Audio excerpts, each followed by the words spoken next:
Hi everyone, I hope you can hear me. Welcome to our masterclass on HR, how to build a great team. I am joined today by Sebastian Hamers and also by some of our team members. Titia is here, you might hear her during the webinar, and V is here also to assist us. We hope to be able to share with you some great insights on building your team. Sebastian will first give us a presentation. And afterwards, there will be room to share your comments or your questions. So with that, I give the floor to Sebastian. Hi, everybody. My name is Sebastian, partner at Human Insights. And Human Insight is a company that's basically researching how people contribute in organizations. We've been around for the last 30 years and work in North America, Europe, Africa as well, and Southeast Asia. And having said that, I would like to take you through the process of today. So I've created the agenda. So first we'll go through the 5 tips to build a great team.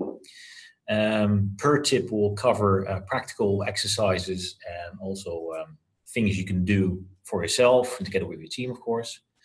We'll wrap that up with some conclusions and then go to answering your Facebook questions. And also, if you have any questions, just throw them in the chat or the Q&A, preferably the chat function, and we can filter that one out and see what we can answer at that moment in time.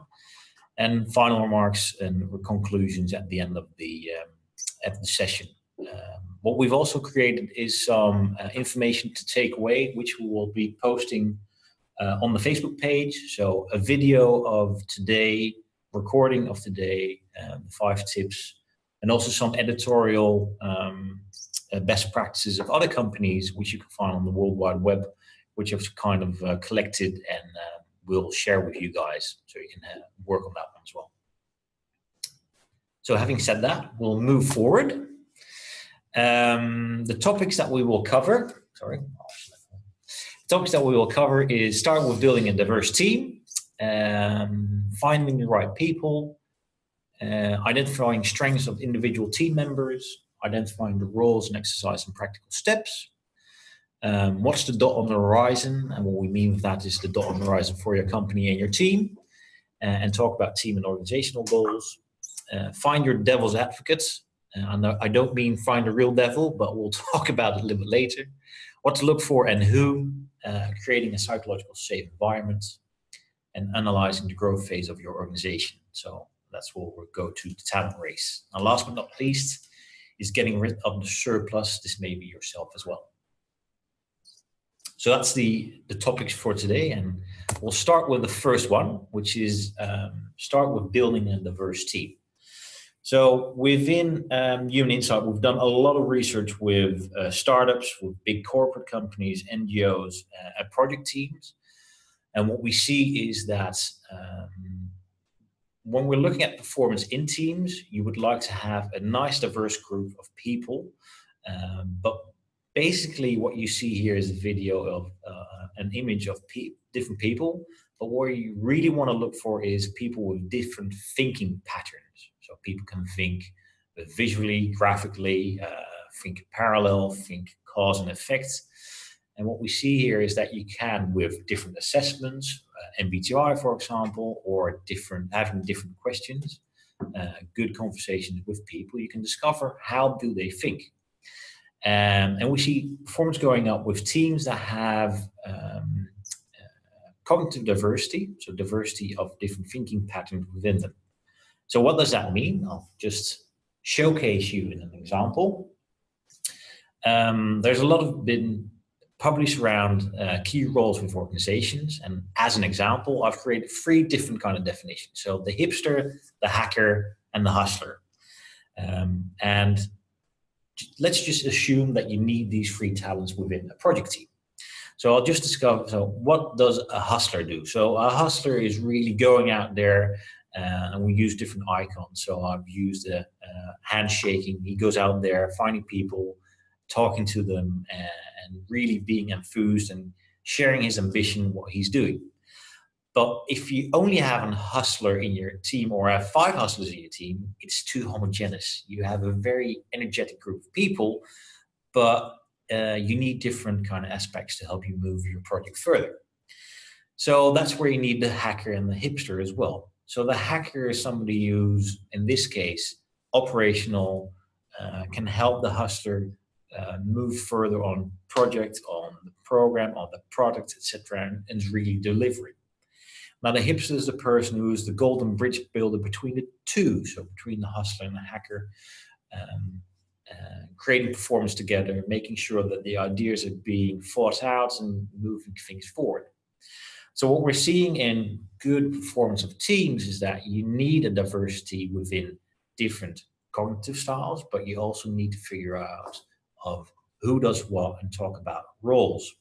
And if you're talking about roles, you also need to figure out, so is my team aligned with what we have to do? And are the right people doing the right things? And is their natural contribution of each team member fitting what I'm expecting from them in the roles that we have to do at this moment in time? So let's just go for a little bit further as an example. And just imagine that we're together collectively running a restaurant startup. And this is called a Restaurant Incorporated. Just imagine you have 5 different people working in your company. And we call it diversity leads to performance. And what I mean with that is you need to have somebody who always thinks of new ideas, has new suggestions, thinks about menus, topics, drinks to kind of combine it with. But on the other side of the spectrum, you also need somebody who safeguards the process. Kind of like Lord of the Rings, Smeagol, who is going to protect his little ring, and that's the only thing he cares about. But looking at the team, it's somebody who safeguards the product, is thinking of how can we move this forward. You also need somebody who rolls up his or her sleeves, moving things forward and being very operational. And what we mean by that is thinking of making things happen at this moment in time. And you need to link those 3 up with a person who likes to test new things. So moving things from the idea to really getting something, okay, I can test it with the customers, moving up to somebody who tests it even further, and also somebody who likes to focus on performance, so measuring, making things better, and aligning the process of what you're doing to basically getting better at what you're doing and repeating it. So within these 5 people, this would be an ideal team. And just think about your team at this moment in time and think about, do I have persons distributed over these 5 people? Or do I have people a little bit more on the left side? Do I have a lot of thinkers that have a lot of ideas? Or do I have a lot of people that can help me kind of move things forward in the operational side of things? And our message here is you need all these skill sets to help you move forward to be able to kind of excel your program, your project, your startup, your company, your corporate entity, and to deal with change, but also to deal with performance. Now, what we've seen from our research and helping organizations move forward is we've seen that each individual has a unique natural contribution to growth patterns. And what we mean with growth is what you see here is we use a method and also the growth curve, what we see here, as a way of explaining how things grow in the process of giving things time and energy. So what we see here is that the 5 people that we just described from the restaurant startup, from idea to kind of the person who safeguards the process, they're aligned uniquely in their natural contribution. And what you need is within this alignment is you would preferably have the idea person giving his idea to the guy or girl who's going to test it, to the person who's going to make it operational, to the person who's going to analyze it and see where things can go better, to eventually have the last person to look at it and safeguard the whole process. And it's a loop that is continuously. Interesting enough is that these talents can be optimized. However, and that's one thing for the entrepreneurs in the group audience and also the program leaders and program managers, is you can't do everything at the same time well for a long period of time. That's where you see burnout existing, and it's just costing you a lot of time and energy to focus on all the elements. So that's where we're saying try to find people in your environment, next to you, your team, friends, colleagues, that can help you move things forward. And as I said here, it's kind of a relay race. And if the word relay is not very clear to you guys, it's handing the baton and idea over to somebody else next to you who moves the idea or the program or the product further in the development phase. Now, tip number 2 is identifying strengths of individuals and team members. The element here which I would like to talk about first is the scientific base. So like MBTI or other assessments, there's a couple of things to keep in mind. As we have diversity in teams, you also have a couple of things to look at whilst you're having a job interview, for example, or selecting new people to work in your team. And one is the first is attachment theory. So attachment theory talks about how do we attach to people, so getting energy of maintaining relationships or going out there and shaking hands at a party, or are we more focused on going into content? And what we mean with content is, for example, if you're in the same party, you have one person who likes to kind of meet and greet everybody, but you also have somebody who's more on the background and overseeing the whole party and looking, is everybody having a good time? So these are two different kind of ways of looking at attachment theory and also figuring out where do people get their energy from. So another scientific paradigm is the exploration theory. Are people more explorative in their behavior, getting energy of doing sales, for example, or business development, or going out there and having conversations with local governments to get that permit? Or are you more getting energy from a what we call exploitation point of view? And exploitation is again combined with safeguarding the process and making the product better, getting it to a higher level, making it a better product in its entirety. So it's more bringing the product to a qualitative level where you think, well, this is something that the customer really needs and what the community really needs. And the last axis is managing complex systems. And this is something that can be developed over years. And what we say is it's dealing with complex environments. And complex environments are, for example, the team that you're working with, and you as a leader or program lead have to be the guy that or girl that's leading the team towards performance.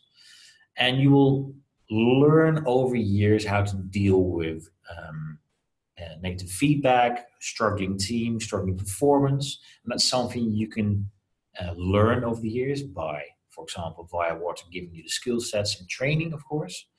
But what we see here is that there's also a different element whereby you have some people who have a more specialistic view versus some people who have a more generalistic view.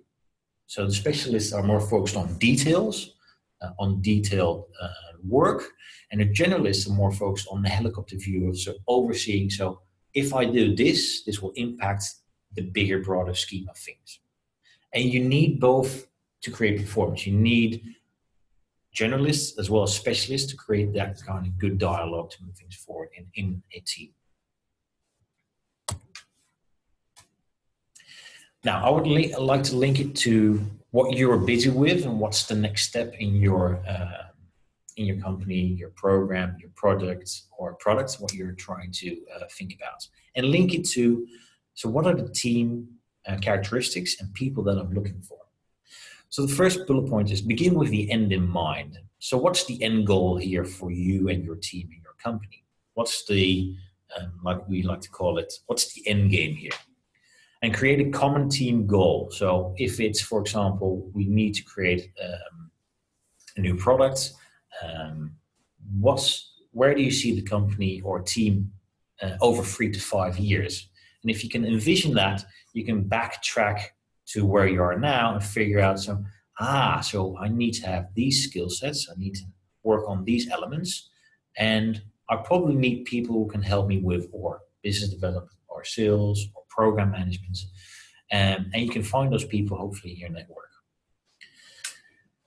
And be very particular. So for this project, I need somebody who's willing to go out there and shake hands with these people. So that means I need somebody who's more focused on attachment, getting energy with working with people, and who's more generalistic and can oversee that whole path. Yeah. So that takes us into a different topic, and that's called result areas and why they are important. And result areas, the definition of this is for every job, there's a result area where you as a person or your team member, you can be accountable for. So what we say is measuring performance by defining what you need. And a result area example, that's where it's kind of will help you hopefully, is Bill is a program manager and he's responsible for setting up a new community water program.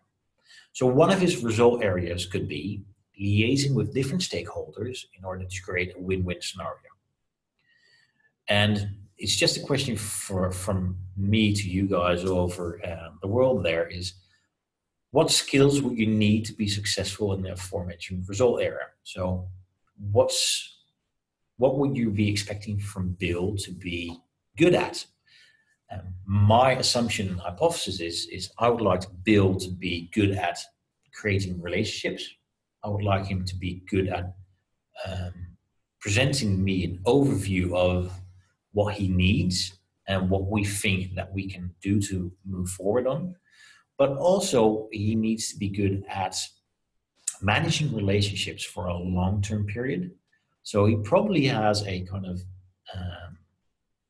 hopefully a background in managing with different people and also helping us move forward on that side. Can I just interrupt? I see Luchiri mention you said there's 3 types of people that you might need. Yep. And you mentioned the hustler, and Luchiri says, would this be the hustler type that you would need?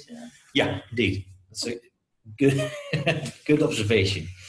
A hustler moving forward, shaking hands, getting things done, and then communicating that back to his team. So understanding that what he does and making sure that the quality what he's delivering or selling to certain customers, that's also something the team can perform and deliver. So yeah, indeed, good observation. So that's where you can find out result areas. And for each and every job, there's about minimum 3 result areas to about maximum 5 to 7 result areas that you can plot, discover, and where you can actively use as a guideline to qualify other people that are going to work in your team or that you want to hire at your team. Is there any question coming in? No, just Dick saying 5 points for Luchiri. So off to the next topic. So finding your devil's advocate. And this is going to go a little bit more into depth of stimulating conversation within your team. And what we mean is, are you open to feedback? How are you fostering a dialogue within your team? And how do you structure your team sessions is kind of a point that we would like to give you to think about. And what we see with good teams that are performing very well is they promote a healthy conflict environment. So they promote a healthy conflict environment. What we mean with that is everything's open to discussion as long as it's backed by objective opinions, objective information that we can measure and can help us move forward to create a better product, can help move the program to create a better quality in all. And that's something you have to kind of stimulate. And just think about it. Can everybody speak their mind? You don't have to give yourself an answer on that one, but just think about the last kind of conversations that you had with your team and focus on, are you stimulating and asking people to give you feedback? And are you trying to engage with your team that everybody shares their opinion on that topic to help you move forward? And that might be not the case, but try to stimulate yourself and also the rest of the team to do it for the next time you have a session with each other. And that's where we say, be alarmed if you don't have any resistance of your team members on certain important topics, because it can be a very big risk if you're looking at it too one-dimensionally. If everything's going well, that's where your alarm bell should be going off. If there aren't any questions, please ask them now so we can come back and answer to them. And this takes us to the next kind of element. So analyze the growth phase of your organization or where your project is finding itself at this moment in time. And what we mean with that is that in every phase of your organization, there's different problems or dilemmas or challenges that you will face. And we use the example that you're seeing here just to help you guide you and give you a good example of what you can expect, but also where hopefully you find yourself and you can plot where you think where you are with your team. So what you see here is, again, the growth curve that we use to understand and explain where organizations and ideas or programs go through. And at the bottom, you see the organization age. So that's the time perspective. And on the left side, and the arrow up, that's organization development. Or you can also see it as program development or project development. And in phase one, everything starts with an idea. You have an idea to move things forward, and that's where you try to hustle. That's where the hustle guy comes into place. But when you get funding from Water, or they kind of structure and help you move things forward with your program, that's where other team members come into place. And that's where you need the hustler move things forward to kind of the people that help you move the project and deliver quality, help you in operations, and that's where the scale phase starts. When that happens, it brings you in a different kind of problems, challenges altogether, because then your team is growing and you as an entrepreneur or program leader have to guide the rest of the team. And it will take you to the other phases, so receive maturity, sustainable delivery, and excellent delivery. That's where people actually, customers and end user are expecting a product or a service that you're delivering, and that's of enough quality that they feel is healthy, is good for them, or the quality of level of water is good enough to use. So on that side, from a leadership perspective, you as an entrepreneur or program lead or manager are going to go through different phases whereby you as a hustler are pioneering, you're bootstrapping your way through the different elements that your company is throwing at you. All of a sudden, you're leading a team of different people whereby you're expected to do and showcase different kind of elements and habits to help move your organization forward. And then all of a sudden, you're not an entrepreneur anymore, but then you're a manager, and you have to delegate certain work, you have to delegate certain tasks, you have to delegate certain performance areas. And that's where we see that entrepreneurs struggle with, because from an entrepreneurial role, move towards a more managerial role. It's basically kind of finding people within your team that can take that from you, from a talent perspective, and can help you move things forward to deliver the product that you're moving towards. So this is just indicative to help you kind of see what kind of phases I'm struggling with. And what the question that I want to ask you guys to think about is, so which phase am I with my product, service, program, or project? And what kind of problems am I facing at this moment in time? And do I have the right people in my team to help me move forward? So do I have the right hustlers? Do I have the right hipsters? Or do I have other people who can move my organization to the next level? And each level will have different challenges, which you will know the best probably by yourself, because you can name those challenges at this moment in time. But you can also prepare yourself for the next phase, figuring out, okay, where am I? And do I need this person with this skill set to help me guide through the next phase? So we're at our last kind of tip for this moment in time, and then we're open for discussion, is being aware of that sometimes you have to get rid of the surplus. And what I mean with surplus, if your company is growing and that person is underperforming, or you feel that he's not the right person anymore to do this, get rid of them and try to find other people who can be that, what's the right word, that can help you move forward on the next phase. And coming back to this growth curve again, is within the different crises and leadership styles, etc., and also challenges that you might have, it might be that you as an entrepreneur or program lead might not be the best person who's leading the team anymore. So try to create that safe environment where other people can take that role upon themselves, whereby you can be more entrepreneurial, or you can go out there, or you can be more of the hustler. So managing relationships with the other people in your country to get your product out there and to make sure that everything's going well. So what I'm trying to say here is basically understand where you're on the growth phase. Understand that if you're not needed anymore, try to position the person in your team who's better equipped to focus and help your team move forward. Yep. So if there are questions about the different phases and the different crises that we have here, I can go in that a little bit further in the Q&A, and also discuss what kind of things you can be wary of, or try to plan in the future and focus on. If I may, I think it would be interesting to talk a bit about these different points. I know I am interested to know. Yeah. So what is a leadership crisis? What is an autonomy crisis, etc.? Maybe you can share a bit about that. Yeah, sure.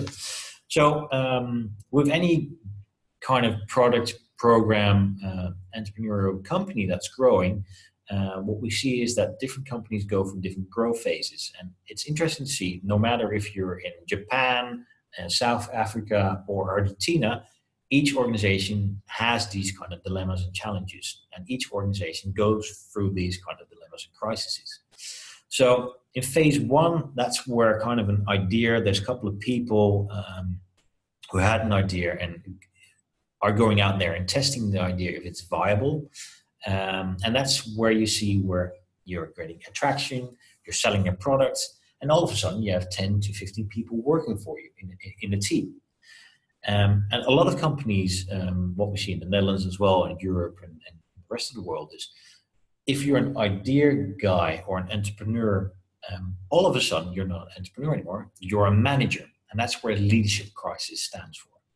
The leadership crisis is more of, hey, I'm not the guy who's working alone anymore. No, I actively have to steer a whole team, and I have to steer them in a way that they know where we're going and where I am the leading professional in.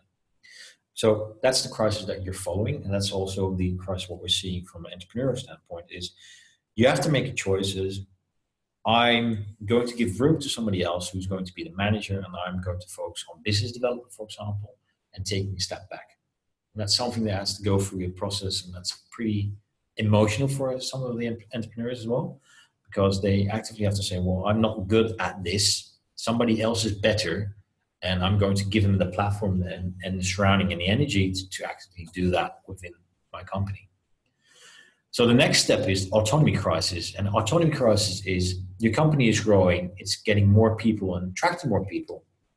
And the autonomy is here, you're giving autonomy to people to work by themselves, and you're giving them result areas and figuring out what you're doing for us as a company that's going to help us move to that dot on the horizon, to help us move to achieving that success.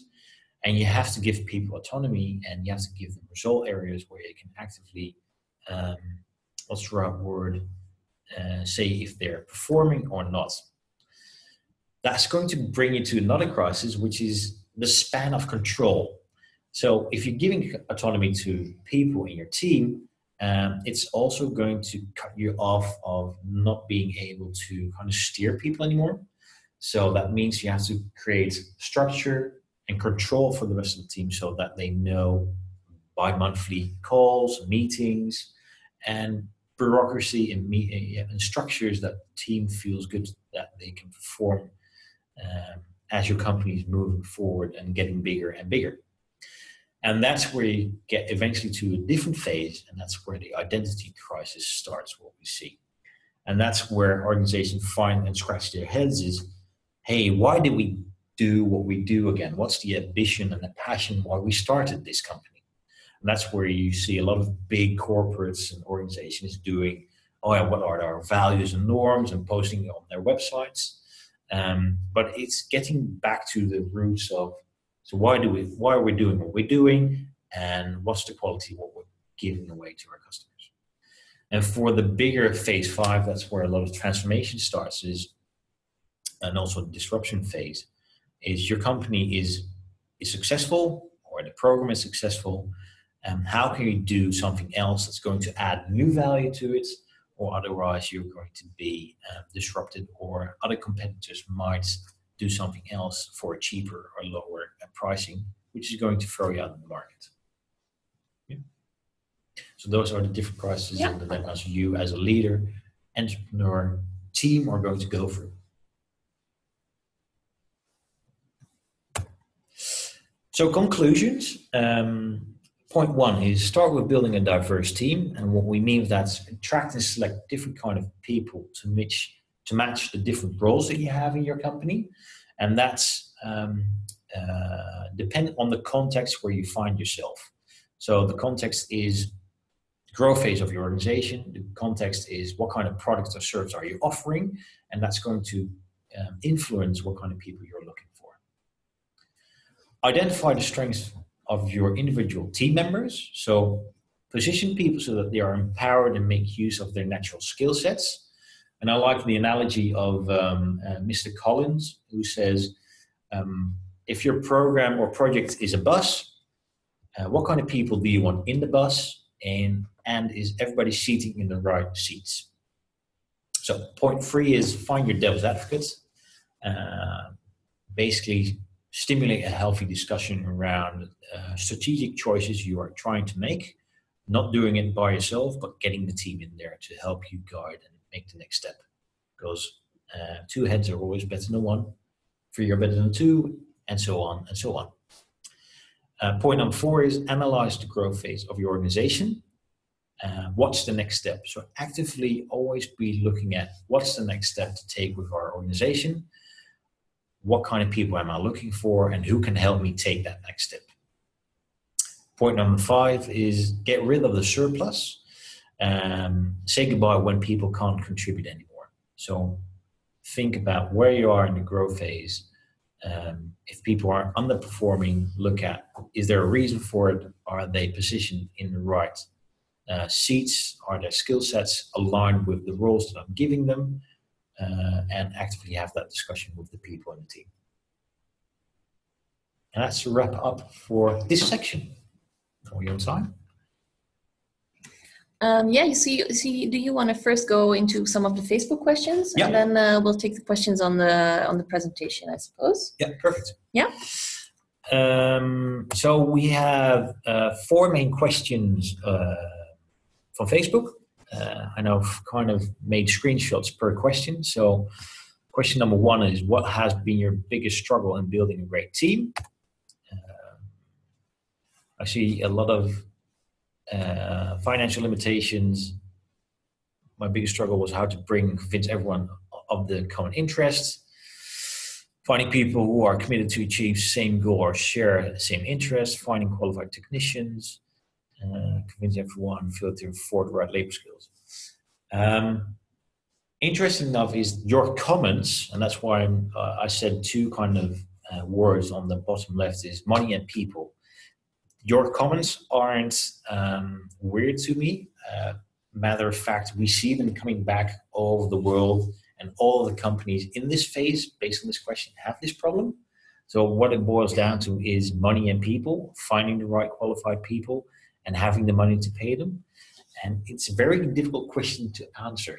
It's I want to add something that is interesting to read. Again, Luchiri is saying that based on the presentation he's just had, he's saying it's no longer a financial issue.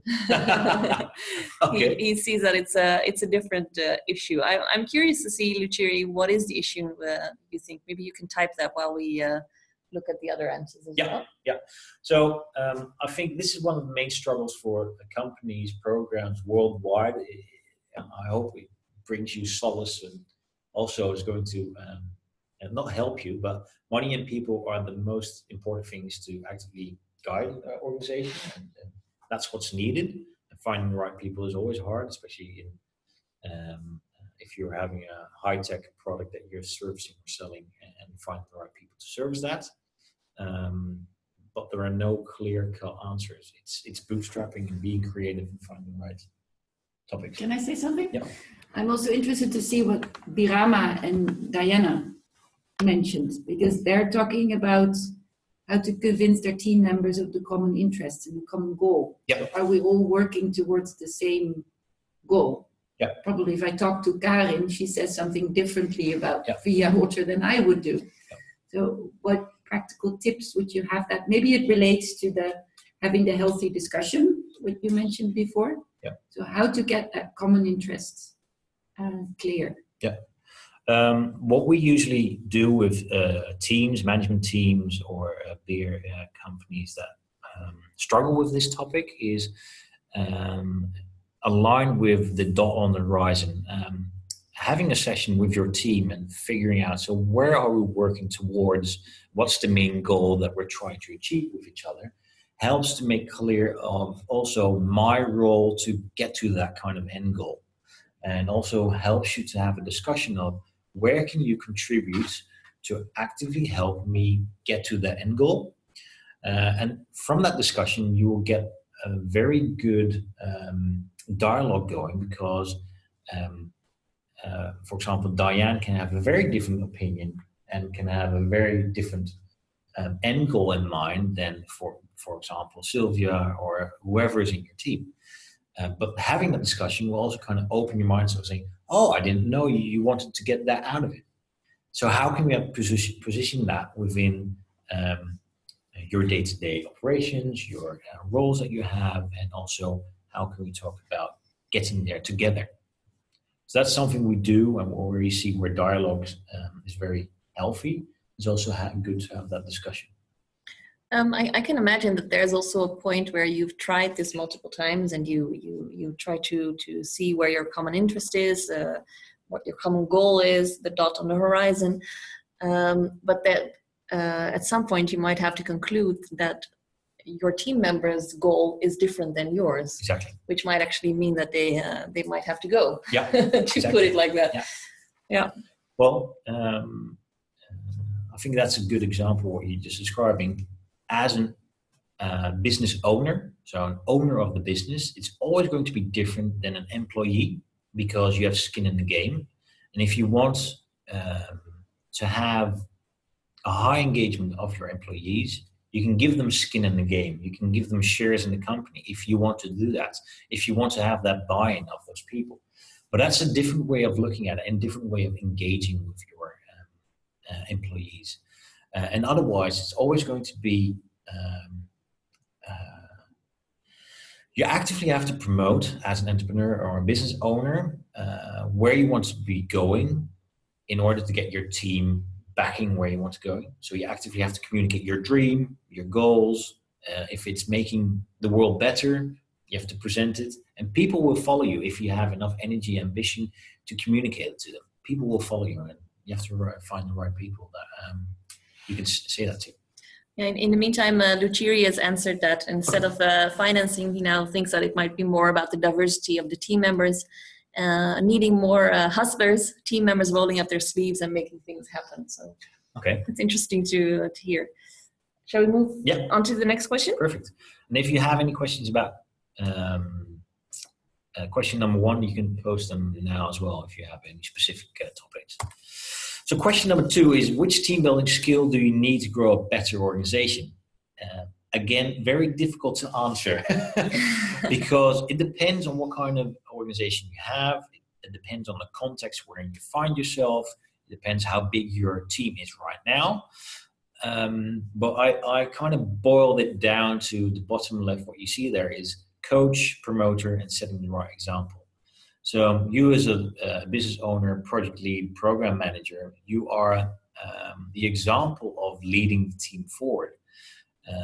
So there are different kind of skill sets. There are different kind of team building exercises, which I can post on Facebook later, or you can ask me on Facebook, which I can help you with, because otherwise it's going to be too specific, I think, for the bigger group audience. So think about it, what you would like to see, ask it on Facebook, and I'll give you some team building exercises depending on your question. Is that okay? Yep. Yep, sounds good.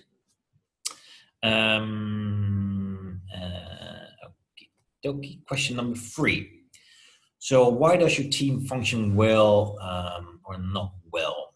So there's a couple of people who wrote some. Team functions well because they know their roles. Does not function well because sometimes we don't sync as often as we need to. Well, good to hear that team functions well because you know what kind of roles. So that's the result areas where you're talking about, which is good. One of the aspects of teams derailing is where we speak of island cultures. So if a team is working together but working in silos, so individuals working individualistically, is where you can have derailers because you're not informing me what you're doing, I'm not connected, maybe we're working at the same time with the same contact person and we're not informing each other. So communication is key here, and always be very transparent and find work methods and ways to be able to share what you're working on. And that can be a Word document that you share every week. That can be a Monday call just to discuss what you're doing, or meeting each other every other Friday for drinks or a cup of coffee. Do you think that also means that you as a program leader or entrepreneur, the boss, let's put it like that, should you also be open on what you're working on? Yeah, of course. Yeah. Yeah. Yeah. Because I can imagine you feeling that they might not need that because that's not their work. As an example, we have a company, Human Insight, which is distributed over different countries. And we had the same struggle. So if I'm not actively communicating what I'm doing in this country with a certain company, we can use that business case and present it to another company. It might be in the same kind of sector, but other business persons and my colleagues can benefit of it. So if I'm not actively sharing my knowledge and what I'm working on, they're not kind of getting the benefit from it. So that's where collaboration, communication is key in teams. Yep. The more the merrier. Sharing is caring. Okay. I see Diane. A team functions well when they communicate regularly and planning together, especially when supervisors recognize the work done. Yeah, I agree with that. A team does not function well when the above is not fulfilled. Yeah, totally agree. Louis, well, when salaries are falling regularly and have been assigned clear and simple goals. Interested to see what you really mean with that. Not well when salaries are irregular and have no clear simplified objectives. Yeah, I can imagine that having a steady income gives some good feeling for the employees as well. So I hope he's online and can kind of say what he really means with that. Yeah, and I think what Chris is saying is very true as well, and something that was in the presentation as well, when they have an interest in what is happening around them, which can be built through their involvement. So it's also having even if it's a small part of the puzzle that's actually theirs, they are responsible for it. because it makes you feel responsible for the whole of the operation as well, I would say. Yeah, exactly. And again, one of the tips is what we call the talent relay, is identifying who's good at what and actively, and it might be that you're going together to a meeting because one guy or girl is good at relationship management and the other person is very good at the content side of things. So it's good to have that kind of dialogue together and also have the right skill sets and where you can have the dialogue with the customer, for example. So I would stimulate knowing each other's talents, identifying each other's talents, and using that talent to do stuff together. Yep. Okay, last but not least, question number 4. So how does your team contribute or not to the success of your project? And again, I use one word and it's called accountability. What it boils down to, if you're working on a project together with a team and you're trying to deliver performance or a product or a service and delivering it, it comes down to accountability. Are you accountable? Can you be accountable of deadline is deadline, focusing on delivering what you're saying, actually doing, and that's really discussing it with the team of who does what when, and aligning the talent of each individual so that they can perform at their best. So I don't know if you have a specific kind of argument that you want to get out. When it's a teamwork spirit, everyone strives to achieve this project goal. They share existing problems and find together a solution. If there's no teamwork, can go against a project based on, it's sharing what you're working on together and making sure you're working on the project deadlines to be covered and aligning what needs to be done with the right people. And this question is an interesting one. I think, what if you have a team that is always waiting for instructions, don't bring in their own ideas? What do you think would be the issue underlying that usually? Turn it around. How can you create an environment whereby you're asking the questions that they're actively engaged? So figuring out and asking the question, hey guys, why are you delivering this? And what's the issue behind it? Because there's always something. And it might be, if they're just waiting there, it might be that they're homogeneous. So everybody is a hustler, or everybody is a hacker, or everybody is in the same role. Try to mix things up and find somebody else in the equation, or throw somebody in who's more directive and pushing the guys forward. Yeah, it might be. I can imagine it might also be that they might not feel at ease with bringing in their own ideas, like you just discussed in the presentation, having the devil's advocate system. Maybe they feel that if they were to voice their own opinion, it might not be valued, or they might be fired, or whatever. Yep. So trying to create an environment in which they feel it's appreciated when they give their own opinions is very, very important, I think. Yeah, indeed. Yeah, and if you want to exercise with this, or you're facing one of these problems, try to have a team session whereby you're just asking questions to your team and see what kind of ideas that they have, and try to ask open questions, of course, and we'll come back to that a little bit later.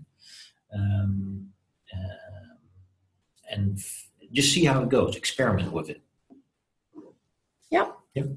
So I think there are some questions that have been asked in the meantime. Let's see where we can get those out here. There we have our chat. Let's see which one we answered already. This is Luchiri. We talked about opposition, I think. Kelvin says he needs more hustlers. Maybe this one is a good one. To what extent does a team leader need to be transparent to team members? We've talking about what you're actually working on. Yeah. But it could also be, I can imagine, being transparent in how the business is going, whether or not you're doing well, what the numbers are. Yeah. It depends how much you want to share. We as a company, Human Insight, we share every month our monthly finances with everybody.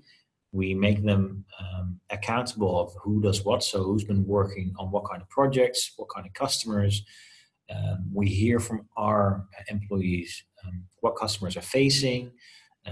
Is there a kind of a trend also in different countries what our customers are facing from a product standpoint?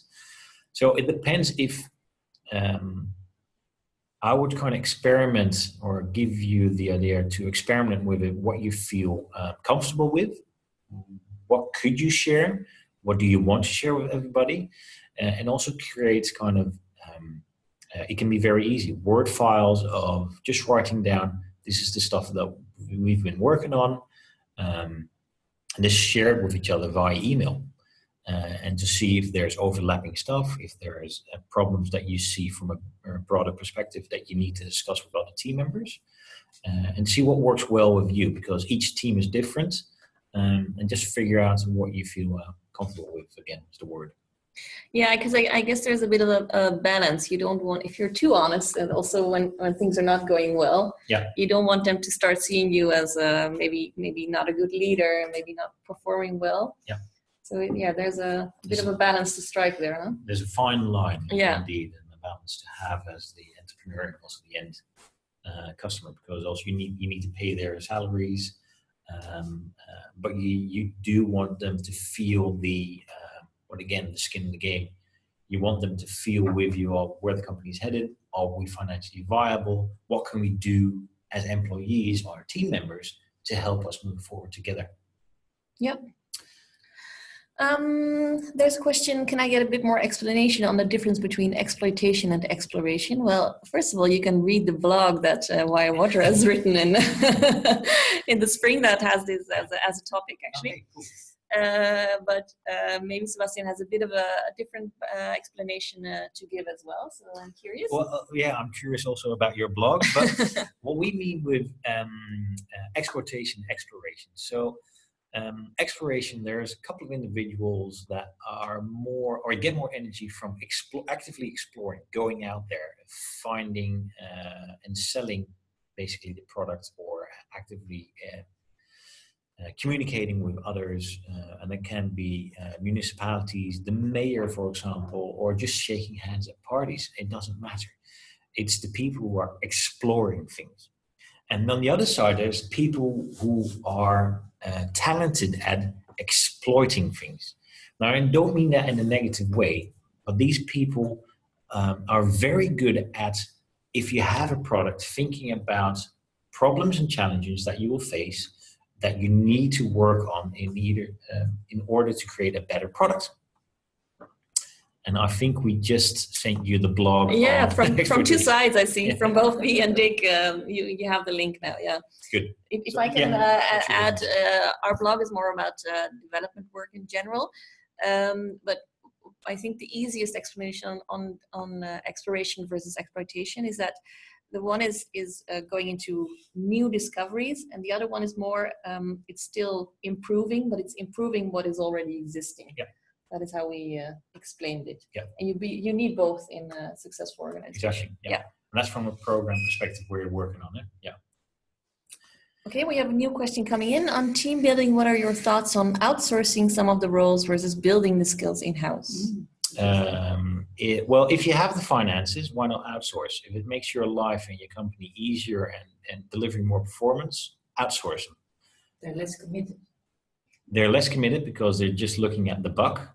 But if you can hire in quality and you know that quality is being delivered, it's going to give you some what we call also some options to look at, because you're creating a flexible skill, a flexible network around you, and you don't need them. If you don't have to pay them every other month, and you can just hire them and fire them, then it's going to give you a flexible network. But if you have team members where you can invest in, for example, if they're good in business development, if they're good hustlers and you want to invest in them, so they're also good at project delivery, if they're also good at maintaining the product, for example, or processes, then it's worth the while because they know your company better than the external surrounders, external network.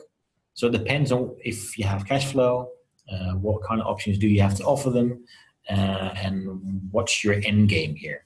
So you want to develop your people for the long term to kind of engage them to stay with your company for at least 3 to 5 years or maybe longer, then I would go for that strategy. Yeah. Dick has a question as well. Dick says, you seem to suggest that from phase 1 to phase 2, the pioneer has to hand over to a leader, a new leader that is. Isn't that too early, or what are the risks? What are the precautions to take? I'm just have to think about what he's asking. So you seem to suggest that from phase 1 to phase 2, the pioneer has to hand over to a leader. Isn't that too early? It's a phase, of course, and anything in between can go. Oh yeah. So grow by pioneering, grow by leading. What we mean with that is grow by pioneering is bootstrapping and figuring out a way of getting your product to market or your program to eventually something that's giving value to people in the community. And from pioneering actively to leading, what we mean with that is leading your group of people that are creating something beautiful. And that you need different skill sets for that. You need to have leadership roles. You need to figure out what you need to do to engage with your team, to enthuse them and get them excited, of course. And that's going to stretch you as an individual, whereby you were first pioneering by yourself, or maybe with a colleague or a friend or a family member. So all of a sudden you have 6 to 8 other people who might be friends and family as well, but you have to actively engage them. You have to kind of steer them in the way that you want them. That's helping you to achieve your goal. Yeah, so just to be clear, I don't think you're saying it has to be a new person. It could be that it's you. It could be the same person. The only thing is that it does mean that you or the organization as a whole needs to transform. And if you are capable of doing that, then all the better maybe. But if you're not, then you should realize that in time and try to find someone who is capable of getting to that next phase. Exactly. And just to clarify and add to it is from a pioneering phase whereby the team is 1 or 2 or 3 people, whereby the entrepreneurial role is pretty big, it's going to stretch these people who are the entrepreneurs, the go-getters, the idea generators. It's going to stretch them, their skill sets, to actively steer a team. And that's what I mean, stretch from a leadership role. It's going to stretch them from a communication role. It's different competencies in general. Yeah. A different question. How do team members hold their leader accountable without him or her thinking they do not trust him? Oh, that's a good one. Criticizing her. Yeah. That's what it says. Yeah, I would like to get the rest of the team also, because you have a lot of experience in the different countries that you're working with. What would your suggestion be on this?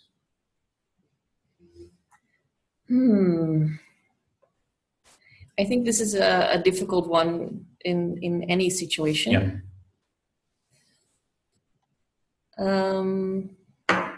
I mean, it's all about the way you communicate it, I would say. It's whether you've already established a level of trust, a level of appreciation for each other. Yeah. And then it becomes easier to say this sort of things. But if and that also goes for the way the leader establishes this. So if the leader is able to establish a culture where people feel it's okay to ventilate their thoughts, it's easier. But if you feel that if there's like a fear culture in which you feel that whatever you say might be used against you, then it's not going to work. Yeah. So I can only talk about my experience and our company as a whole. And the way that we talk about accountability is being accountable for delivering performance. So what we did with our team and our company is have a session with every team member and focusing on our dot on the horizon. And we specified each role of each team member and made them accountable for certain kind of result areas and elements. So I'm accountable for international business development, and my team members and colleagues can hold me accountable at the end of the year and saying that my budget for, or my target is getting 1 million turnover, for example, and they can hold me accountable if I'm below that target or if I'm overachieving to that target. So what we do within the organization is every month we have a session. We look at the finances and I actively present, am I on my target?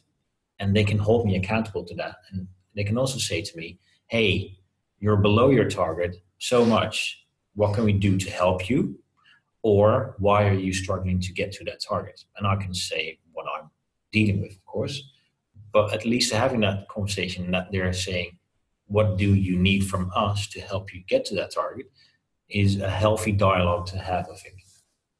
Yeah, definitely. But yeah, I do think it's a difficult one. It's in almost every organization, it's a difficult one. Critique on the leader. Yeah. What's the time? Okay. Let's see if we have time for a couple more questions. Following up on Dick's question, does it mean that it is better if the leader/pioneer is either or grows into a hipster?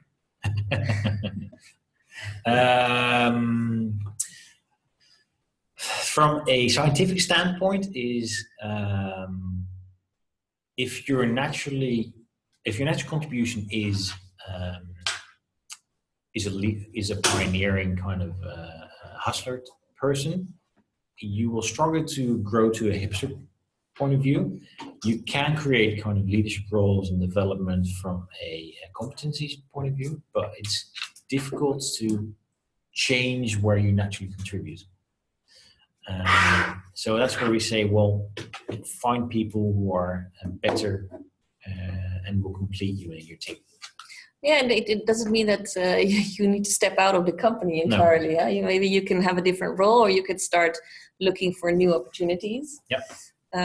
So it's not the end for you necessarily.